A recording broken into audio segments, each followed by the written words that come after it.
asalaamaaleykum mbokk yi ñi nga am mbégte di leen dalalaat ci seeni xibaaru météo di ko tàmbalee nag ak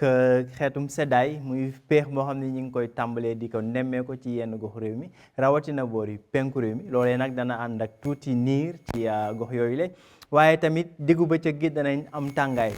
dëgg la naam température dana xaw a dal buñ ko méngaleeg fan yi weesu waaye teewul tàngaay bi moo fi desani rawatina ci diggu réew mi jàpp boori bëj gànnaar bu njàllee ci leeral xibaar yooyu le tàmbalee ko si daanaka suñu animation satellite dañ gis que dana am niir yu xaw a sew yoo xam ne dana jógee géej dugg nag ci biir dëkk bi yëpp ba tax na dinañ ko seetlu comme ci suñu prévision guddi tey gi le danañ am ay niir yoo xam ne dañ ko seetlu ci gox yu bëri ci réew mi muy diggu réew mi jàpp bëj gànnaar ak boori penku ba ci boori sow dëkk bi bu ñu xoolee nag péex mi nga xam ne ñu ngi leen ko noo wax léegi danañ ko nemmee ko ci boori penku réew mi lu ci mel ni boori Matam Bakel jàpp Tambacounda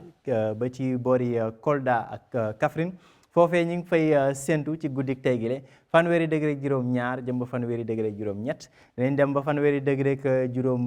ñeent sax ci diggante Kédougou jàpp boori Ziguinchor waaye tam fanweeri degré ak juróom ñaar te Sédhiou ci tënk daal ci boori penku réew mi jàpp boori bëj Saalum foofee la température yi di dalee ba tax na foofee dinañ fa seetlu péex ci guddik tey gi la jëm nag ba ëllëg ci suba bu ñu xoolee boori sow foofee température yi dana xaw a yokk tuuti rawatina boori Ndakaaru bu ñu demee nag ba ëllëg ci daanaka gaaw gi température dana dal tuuti dana wàññeeku buñ ko méngaleeg fan yi weesu waaye teewul tàngaay bu tar moo fiy des rawatina diggu dëkk bi jàpp boori bëj gànnaar ak penku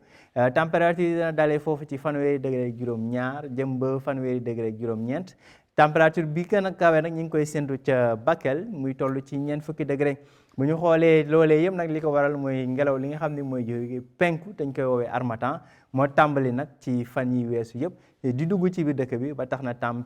tàngaay bi nga xam ni ñu ngi koy yëg te mu ànd ak mbooya bu ñu xoolee ci boori sow foofee température dana xaw a dal waaye teewul tàngaay dana fa des ba léegi fanweeri degré ak ñeent la ñuy séntu ca boori Ndakaaru mbokk yi ci tànk rek seddaay bi mi ngi tàmbalee di dugg nànk-nànk ci biir dëkk bi rawatina boori penku ak boori bëj Saalum waaye diggu bëccëg bi nag dana wéy di tàngaay boo xam ne nag dana ànd ak mbooya ci gox yu bëri ci réew mi li mooy xibaar yi nga xam ne moo jëm ci daanaka weekend bi bu ñu jàllee nag jëm ci daanaka xibaaru météo yi ci àdduna bi dinañ gis que ni ci réewu tugal yi mi ngi wéy di tàng ba léegi tàngaay boobee nag moom lañ nemmeeku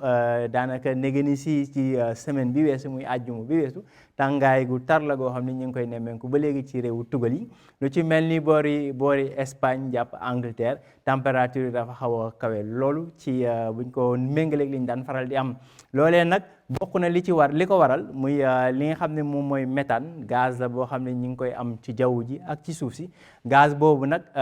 dayoom ci jaww ji dafa yokk lool muy maanaam concentration dafa yokk bu ñu xoolee lii day wane daanaka dayoyu méthane ci jaww ji ci bu ñu dalee ci 1985 jëm ba 2020 gis ngeen que ni boori 2020 foofu la dayoom ëppee daanaka ci pic de concentration la ñu am ci 2020 ci jaww ji loolee nag tax na ba température yi yokk ndax méthane gaz la boo xam ne day faral di yokku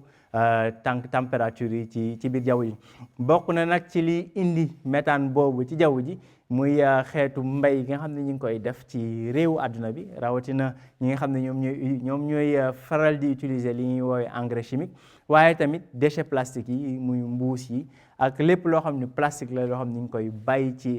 ci suuf si di ko ci sànni loolee bokk na ci li nga xam ne moom mooy yàq moo fi indi mooy yokku méthane bi ci jaww ji loolee nag yokku tàngaay bi njàngat bi rek mooy daanaka li nga xam ne ñu ngi koy def jëmale ko ci alam bi muy sachet plastique yi waaye itam engrais chimique yi ñuy utiliser day indi loraange rawatina tàngaay gu tar goo xam ni dina ko fi indi ci àdduna bi ba loolee nag mën na gàllankoor nit yi mbokk yi nag li ma doon xibaar yi jox leen dig daje ba altine ci yeneen xibaaru météo jërë ngeen jëf